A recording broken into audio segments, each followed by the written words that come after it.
Hello student, welcome back to the channel Simplified Chemistry.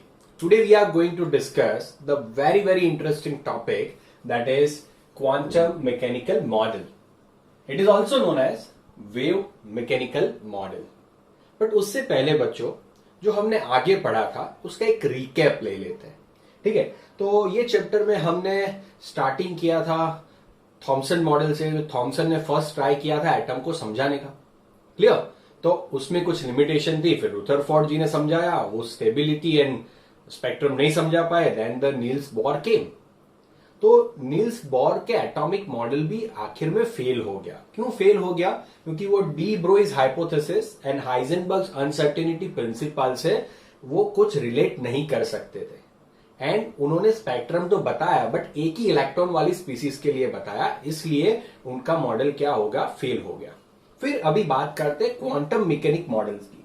तो उसने atom का एक 3 डायमेंशनल मॉडल दिया. अब तक जो भी मॉडल आए वो 2D थे, इसने 3 डायमेंशनल मॉडल दिया. एंड उसने हाइजेनबर्ग एंड डी ब्रोई दोनों को कंसीडर किया एंड दोनों के रूल्स को जस्टिफाई भी किया. चलो तो आइए देखते हैं. पहले ये बताता हूं कि बोर का मॉडल कहां पे ब्रोई एंड हाइजेनबर्ग को जस्टिफाई नहीं कर पाया. Okay, so we know that Bohr said that electrons are moving around a nucleus in a fixed circular path. It is known as what? Orbit. Fixed circular path. And electron, so Bohr said that electron nucleus के आजू बाजू एक fixed path में घूमता है.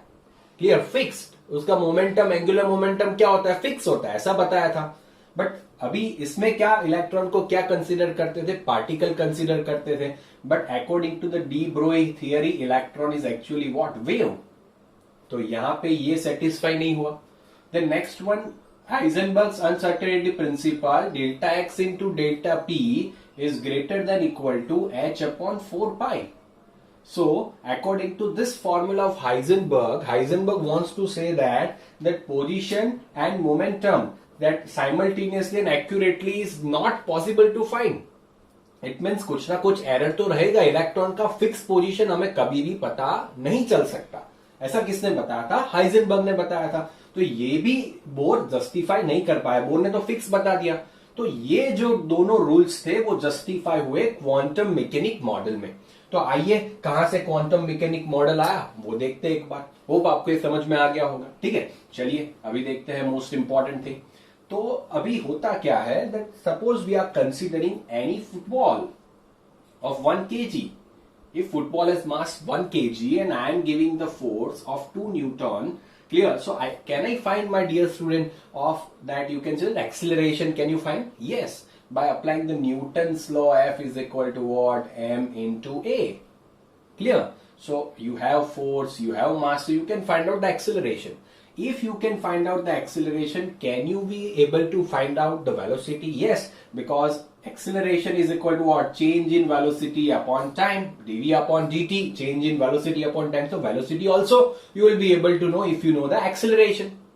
And if velocity you know, that you will be able to find out the distance also. Clear? Okay. And if you have the mass and velocity, you will be able to find out its kinetic energy, because kinetic energy is equal to half mv square. So we are familiar about this thing, and this concept is known as the classical concepts of physics. Newton के law है. तो ये it means ये ball के बारे में सारी चीजें हमें न्यूटन के law, it means classical concept से मिल जाती है. उसका पोजीशन क्या होगा, उसका मास कितना होगा, क्लियर, उसकी एनर्जी कितनी होगी, ये सारे कंसेप्ट हमें पता चल जाता है. किससे? क्लासिकल फिजिक्स से. तो हमने क्या किया, ये क्लासिकल कंसेप्ट्स थे उनको हमने इलेक्ट्रॉन पे अप्लाई किया, ये फॉर्मूला को. एंड तब हमने कोशिश की उसका डिस्टेंस, उसका it means particular distance, position and energy find करने की. बट वो फेल हो गया. इट मींस उससे हम फाइंड नहीं कर सके. तो अभी हमें पता चला कि ये क्लासिकल कंसेप्ट से नहीं होगा, ये क्वांटम मैकेनिक्स से सॉल्व होगा. तब जाके क्वांटम मैकेनिक्स एग्जिस्टेंस में आया. एंड उन्होंने बहुत ही इंपॉर्टेंट बात बताई. क्वांटम मैकेनिक्स के 2 पायोनियर थे, बहुत ही 2 इंपॉर्टेंट साइंटिस्ट, बैकबोन कह सकते हैं आप. क्वांटम मैकेनिक्स थी, वो 2 थे. फर्स्ट थे Erwin Schrodinger and second one was Heisenberg. तो हाइजेनबर्ग एंड श्रोडिंजर ये दोनों साइंटिस्ट ने बहुत ही कंट्रीब्यूशन दिया क्वांटम मैकेनिक्स को एक्सप्लेन करने में, and Schrodinger was the one who explained as the quantum mechanical model. तो उन्होंने क्या बताया, उन्होंने पर्टिकुलर श्रोडिंजर ने डी ब्रोई एंड हाइजेनबर्ग दोनों के कंसेप्ट को ध्यान में रख के 3 डायमेंशनल मॉडल दिया. क्या डायमेंशनल? 3 डायमेंशनल मॉडल दिया. आइए क्या होता है देखते हैं. तो उन्होंने क्या बताया कि भाई इलेक्ट्रॉन, उन्होंने एक्सेप्ट कर लिया था electron is a wave. Electron is what? Wave. तो whenever student wave means you know that whenever wave is there, what comes to your mind first? So you can say that this will come to your mind first. Okay, so this is all about wave. Understand this properly. मैं सब कुछ आपको detail में लेके जाऊंगा, बहुत ध्यान से समझिएगा. तो इलेक्ट्रॉन क्या होता है? वेव. इट मीन्स ये फॉर्म में इलेक्ट्रॉन होता है.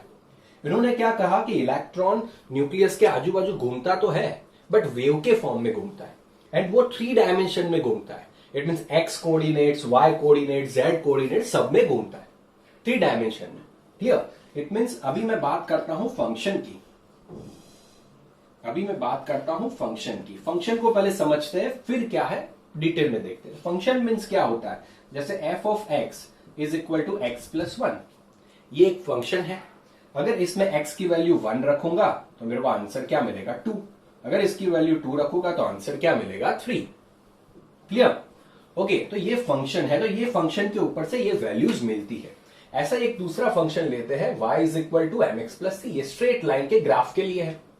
तो अगर हमें ये फंक्शन पता है, इसमें x coordinates and y coordinates रखेंगे हम, तो हमें ग्राफ में से क्या पता चलता है? स्लोप पता चलता है, एंड इंटरसेप्ट क्या आएगा ये पता चलता है. ये आप पढ़ोगे 11th स्टैंडर्ड में मैथ्स में.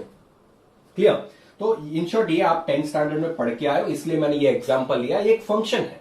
ऐसे ही ये फंक्शन है, ये फंक्शन से ये इंफॉर्मेशन मिलती है, और ये फंक्शन से ये इंफॉर्मेशन मिलती है. इट मीन्स मेरा कहने का मतलब ये था कि भाई श्रोडिंजर ने मान लिया कि इलेक्ट्रॉन क्या है? वेव है, एंड वो वेव का एक फंक्शन दिया जिसका नाम है वेव फंक्शन, एंड उसको साई से रिप्रेजेंट किया. किससे रिप्रेजेंट किया? साई से. PSI. This is known as what? PSI. Psi. The pronunciation is PSI. It is not PSY. It is not Gangnam Style Singer PSY. It is not like that. He said that wave function is known as psi. तो Schrödinger ने क्या बताया कि electron wave है and wave का wave function psi है. तो ये कैसा फंक्शन है? ये भी एक फंक्शन है इन दोनों की तरह. ये भी एक फंक्शन है. उससे ये वेव की सारी जानकारी, वेव मीन्स कौन है? इलेक्ट्रॉन की सारी इंफॉर्मेशन हमें मिलती है. इट मीन्स इलेक्ट्रॉन का पोजिशन, इलेक्ट्रॉन का एनर्जी, ये सारी चीजें हमें साई से मिलती है बच्चों. किससे मिलती है? साई से मिलती है. फिर श्रोडिंजर ने ये भी क्लियर कर दिया कि साई क्या होता है. तो Sai is what? Amplitude. Sai is the amplitude of 3 dimensional wave. Amplitude आपको पता है, अगर मैं वेव ड्रॉ कर रहा हूं इधर, क्लियर, अगर मैं ऐसा कोई वेव ड्रॉ कर रहा हूं तो height of crest and depth of trough is considered as what? Amplitude A. तो ये psi क्या होता है? Amplitude of 3 dimensional wave. अभी मैंने बताया इलेक्ट्रॉन 3 डायमेंशन में घूमता है, तो उसका एम्पलीट्यूड है ये psi. बहुत ध्यान से समझिएगा. क्लियर? ये इसका एम्पलीट्यूड है. इट मीन्स ये psi क्या करता है? वेव के बारे में सारी इंफॉर्मेशन देता है. जैसे ये फंक्शन ने हमें ग्राफ के बारे में सारी इंफॉर्मेशन दी, जैसे स्लोप, इंटरसेप्ट, ये सब दिया. ऐसे ही psi, it means wave function, हमें वेव के बारे में, इट मीन्स इलेक्ट्रॉन वेव है, इसलिए इलेक्ट्रॉन का पोजीशन, एनर्जी, सबकी इंफॉर्मेशन हमें देगा. Is it clear? फिर ऐसा श्रोडिंजर जी ने बताया that psi has no physical significance. It means psi का कोई फिजिकल सिग्निफिकेंस नहीं है. इसको कैसे जस्टिफाई करेंगे? मैं आपको एक एग्जांपल देता हूं. क्लियर? अगर आप लिख लो इधर √-1, तो क्या आप कह सकते हो √-1 का कोई नंबर मिलेगा? नहीं मिलेगा. इट मीन्स इसका कोई सिग्निफिकेंस नहीं है. ऐसे साई का भी कोई सिग्निफिकेंस नहीं है. बट अगर इसके ऊपर आप कुछ ऑपरेशन करोगे, जैसे मैं इसका स्क्वायर कर दूं तो मुझे एक नंबर मिलेगा.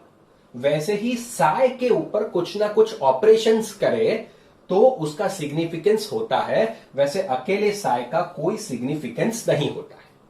Is it clear? बहुत ही डिटेल में लेके जा रहा हूं, बहुत ही बेसिक लेके जा रहा हूं, ठीक है। इतना बच्चों स्क्रीनशॉट ले लीजिए, मैं आपको 4 सेकेंड दे रहा हूं।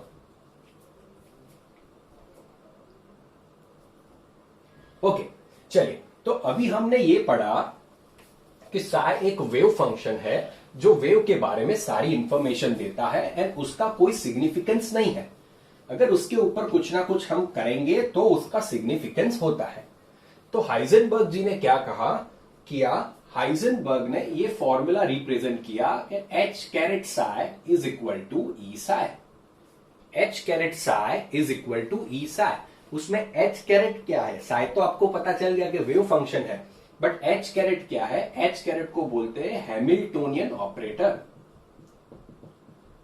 हैमिल्टोनियन ऑपरेटर ये भी एक मैथमेटिकल ऑपरेटर है माय डियर स्टूडेंट। जैसे मल्टीप्लीकेशन होता है, सब्स्टिट्यूशन होता है, एडिशन होता है, डिवीजन होता है, ऐसे ही ये हैमिल्टोनियन ऑपरेटर है। जब हैमिल्टोनियन ऑपरेटर को साय के साथ कैलकुलेशन किया गया तब जाके हमें ई मिला। It means energy of system और एनर्जी ऑफ इलेक्ट्रॉन फाइंड करने के लिए उन्होंने ये पर्टिकुलर फॉर्मूला दिया, एच कैरेट, इसे बोलते हैं H caret, that is Hamiltonian operator. H caret psi is equal to E psi. Clear? Okay, तो बेसिकली उन्होंने क्या किया, उन्होंने एक दूसरा फॉर्मूला भी दिया जिसे कहते हैं del square psi upon del X square plus del square psi upon del Y square plus del square psi upon del Z square plus 8 pi square M upon H square E minus V into psi is equal to 0। तो उन्होंने क्या किया, ये जो formula था वो double diffraction formula था साय का। उन्होंने क्या किया, डबल डिफ्रैक्शन। अभी मैं बता देता हूं, उन्होंने ये फॉर्मूला दिया कि ये फॉर्मूला की मदद से हम एनर्जी फाइंड कर सकते हैं इलेक्ट्रॉन की, एंड सब कुछ इसके ऊपर से फाइंड कर सकते हैं, इसमें वैल्यू सब्स्टिट्यूट करेंगे तो। बच्चों डरिए मत, ये जो है ये क्या लिया है, एक्स वाई एंड जेड, ये कोऑर्डिनेट्स है। जैसे 3 डायमेंशन में घूमता है, मैंने बोला था X axis, Y axis, Z axis, तो ये कोऑर्डिनेट्स है एक्स वाई जेड, ये लिया है। 8 पाई स्क्वायर एम, इसमें एम क्या है, तो एम होता है mass of electron. Okay, H आप जानते ही हो, एच क्या होता है, प्लैंक्स कांस्टेंट, जिसमें E is total energy and V होता है पोटेंशियल एनर्जी, एंड साय आपको पता है वेव फंक्शन होता है। तो ये पूरा फॉर्मूला इंपॉर्टेंट है। ये तो इसमें आप देख सकते हो, जनरली आप पढ़ोगे 12th स्टैंडर्ड के अंदर मैथ्स में डी बाई डी एक्स को डिफरेंशिएशन कहते हैं। Clear? D by D x को क्या कहते हैं, डिफरेंशिएशन। मैंने डिफ्रैक्शन लिख दिया गलती से, इधर लिख देना डिफरेंशिएशन कहते हैं। ओके, अभी इधर क्या दिया है, del square psi upon del X square. It means मैं इसका भी स्क्वायर करूं, इधर भी स्क्वायर किया, तो इट मीन्स ये डबल डिफरेंशिएशन हो गया किसका, साय का। ये क्या है, साय का डबल डिफरेंशिएशन, एंड ये फॉर्मूला मिलता है। बच्चों ये कैसे आया, ये हमारे सिलेबस में नहीं है, ये इतना डिटेल में हमें नहीं जाना है, बट इन शॉर्ट हमें ये पता चल गया कि भाई साय वेव फंक्शन है, उसका कोई फिजिकल सिग्निफिकेंस नहीं है, बट उसके ऊपर कुछ ना कुछ ऑपरेशन करेंगे। जैसे हैमिल्टोनियन ऑपरेटर लगाया तो एनर्जी मिला, उसका डबल डिफ्रैक्शन किया तो ये फॉर्मूला मिला, एंड ये फॉर्मूला से हम इलेक्ट्रॉन के बारे में सारी चीजें फाइंड कर सकते हैं। That is clear my dear student? Okay, चलिए, तो ये पता चल गया कि भाई साय का कोई फिजिकल सिग्निफिकेंस होता नहीं है। तो ऐसे ही साय हमें कुछ नहीं बताता। ओके, तो साय हमें कुछ नहीं बताता, बट अगर वो साय का मॉड्यूलस का स्क्वायर किया जाए तो ये हमें बताता है probability of electron around nucleus. तो इसीलिए साई स्क्वायर को प्रोबेबिलिटी फैक्टर भी कहा जाता है। कौन सा फैक्टर कहा जाता है, प्रोबेबिलिटी फैक्टर। क्यों? क्योंकि वो क्या बताता है कि भाई न्यूक्लियस के आजू बाजू इलेक्ट्रॉन की प्रोबेबिलिटी क्या होगी, कितनी होगी। इट मींस अभी ये जो पर्टिकुलर पॉइंट है वो हाइजेनबर्ग को जस्टिफाई करता है। हाइजेनबर्ग ने क्या कहा था कि इलेक्ट्रॉन की फिक्स पोजीशन तो नहीं मिल पाएगी उसकी, तो इधर क्या बताएगी, इलेक्ट्रॉन की फिक्स पोजीशन तो नहीं मिल रही, बट प्रोबेबिलिटी मिल सकती है। अभी प्रोबेबिलिटी की बात करूं, आप अपने घर पे रहते हो, सोसाइटी में से आते जाते हो, क्लियर, आप बहुत बार सोसाइटी से बाहर निकलते हो, अंदर जाते हो, बट आपका सबसे ज्यादा प्रोबेबिलिटी कहां पे होगा, आपका घर पे। आपका सबसे ज्यादा प्रोबेबिलिटी कहां पे होगा, आपका घर पे होगा। द सेम थिंग, ये इलेक्ट्रॉन जो है वो प्रोबेबिलिटी बताता है। क्लियर? इलेक्ट्रॉन का फिक्स पोजीशन नहीं बताता। वो इलेक्ट्रॉन का क्या बताता है, प्रोबेबिलिटी बताता है। Is it clear my dear student? Okay, तो ये मोस्ट इंपॉर्टेंट थिंग है, इसे याद कर लो। एंड इसके ऊपर से हमें एक टर्म मिला जिसे हम कहते हैं ऑर्बिटल, जिसे हम कहते हैं व्हाट, ऑर्बिटल। तो अभी ये चीज के भी जहां पे साई स्क्वायर का वैल्यू ज्यादा है तो वहां पे इलेक्ट्रॉन मिलने की प्रोबेबिलिटी भी क्या थी, ज्यादा थी। जहां पे साई स्क्वायर का वैल्यू 0 था तो वहां पे इलेक्ट्रॉन मिलने की प्रोबेबिलिटी भी क्या थी, 0 थी। इट मींस इलेक्ट्रॉन मिलने की प्रोबेबिलिटी किसकी डायरेक्टली प्रोपोर्शनल है, साई स्क्वायर के। तो उसमें से एक अलग डेफिनेशन मिला हमें, that is known as orbital my dear student. तो ऑर्बिटल क्या होता है, that area around nucleus where probability of finding electron is maximum, it is considered as what my dear student, orbital. तो ऑर्बिटल क्या होता है कि न्यूक्लियस के आजू बाजू का ऐसा एरिया जहां पे इलेक्ट्रॉन मिलने की प्रोबेबिलिटी क्या होती है, मैक्सिमम होती है, उसे क्या कहते हैं हम, ऑर्बिटल कहते हैं। ठीक है बच्चों, क्या कहते हैं, ऑर्बिटल। ऐसे मैं ड्रॉ करके दे रहा हूं आपको, ठीक है। मान लो ये हमारा न्यूक्लियस है, तो इधर यहां पे इलेक्ट्रॉन मिलने की प्रोबेबिलिटी ज्यादा है, फिर यहां पे इलेक्ट्रॉन मिलने की प्रोबेबिलिटी ज्यादा है। क्लियर? तो ये सारी तो ये हमारा क्या हो गया, ऑर्बिटल हो गया। एंड दूसरी डेफिनेशन भी मिलती है हमें नोडल प्लेन की, नोड की, इसे नोडल प्लेन भी कहते हैं, कि न्यूक्लियस के आजू बाजू का ऐसा एरिया जहां पे हमारा साई स्क्वायर का वैल्यू क्या होता है, 0। इट मीन्स जहां पे कोई खाली है, कोई इलेक्ट्रॉन की प्रोबेबिलिटी नहीं है या तो बहुत ही कम है, तो उसे क्या कहते हैं हम, उसे नोड कहते हैं। तो इसका ऑपोजिट कि area around the nucleus where probability of finding electron is very very less or very minimum, or you can simply say that 0, it is considered as what, node or nodal plane. Is it clear my dear student? Okay, so this was the orbital and node. Now please take the screenshot of this, then we'll go further. I am giving you 4 seconds.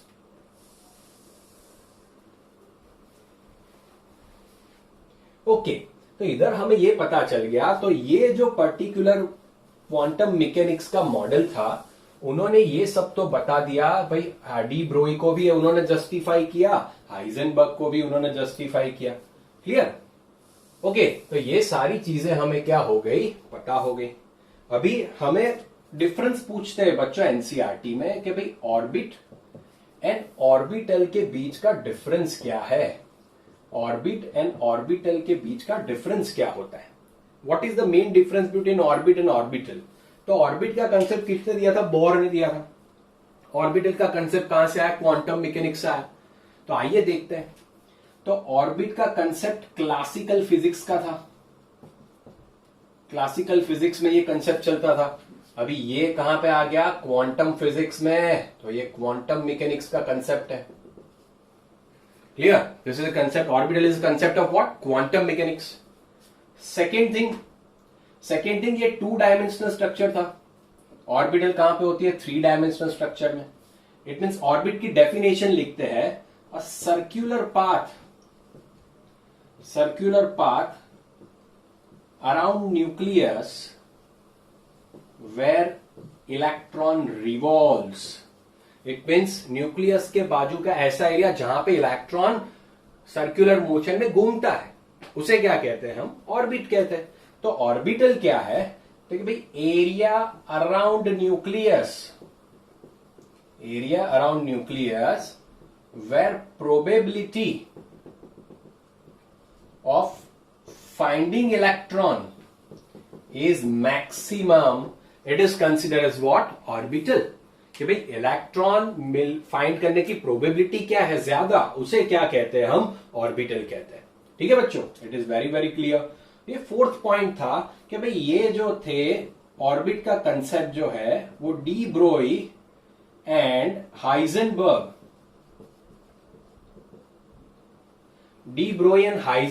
Principal को satisfy, justify नहीं कर पा रहा है। But ये जो particular orbital वाला concept है वो हमारा D Broglie and Heisenberg concept को जस्टिफाई करता है ना, प्रोबेबिलिटी बताता है, फिक्स नहीं बताया, ऑलरेडी मैंने समझा है इसको, ठीक है। अभी all the orbits have spherical shape. Spherical shape means what? Disc-like shape. Okay, it is what? Disc-like shape. सारी ऑर्बिट का शेप क्या होता है? स्फेरिकल। जैसे इधर बताओ तो सारी ये first orbit, second orbit, third orbit, fourth orbit, clear, सबका शेप क्या होता है? स्फेरिकल होता है। बट ऑर्बिटल्स का शेप क्या होता है बच्चों? डिफरेंट होता है। The shape of orbitals are different. Now S orbital is spherical. ये कैसे आया ये समझेंगे आगे, अभी एक्सेप्ट कर लो, डिटेल में समझाऊंगा इसको भी, clear. P orbital is what? Dumbbell shape and D orbital is what? Double dumbbell shape,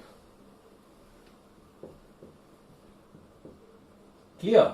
double dumbbell, ये डम्बेल शेप ऐसा होता है, डबल डम्बेल शेप ऐसा होता है, क्लियर। डबल डम्बेल शेप कैसा होता है? ऐसा होता है। Is it clear? ओके, तो ये सारे कंसेप्ट थे। अभी जो कंसेप्ट बताने जा रहा हूं वो भी बहुत ही इंपॉर्टेंट था। वो एक्सपेरिमेंटली प्रूव किया गया, कैसे किया गया बाद में देखेंगे। ओके, कि भाई ऑर्बिट के अंदर, बहुत ध्यान से समझ लेना, ऑर्बिट के अंदर 2n² जितने इलेक्ट्रॉन्स होते हैं। कितने इलेक्ट्रॉन्स होते हैं? 2n², where n is equal to number of orbit. n is equal to what? Number of orbit. जैसे n इज इक्वल टू 1 है तो उसमें 2 इंटू 1², इट मीन्स 2 इलेक्ट्रॉन होंगे। तो ये फर्स्ट ऑर्बिट में कितने इलेक्ट्रॉन्स होंगे? 2। If you are talking about the second orbit तो n is equal to 2, total 8 electrons will be there in what? It means 8 electrons can accommodate into the second orbit, clear? Okay, understood. Now orbital, in single orbital maximum 2 electrons can accommodate. How many? Maximum 2 electrons can only accommodate. Is it clear my dear student? So this was the difference between orbit and orbital. तो आपको पूरा detail में मैंने समझा quantum mechanical model.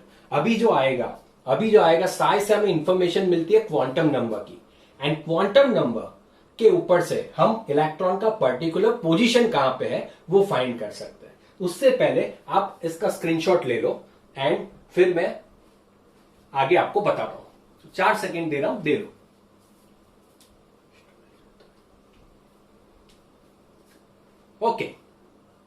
Okay student, so hope आपको सब कुछ समझ में आ गया होगा, एंड अगर समझ में आ गया है तो आप प्लीज वीडियो को शेयर करिए, सब्सक्राइब करिए एंड कमेंट करिए कि आपको सब कुछ समझ में आ गया है।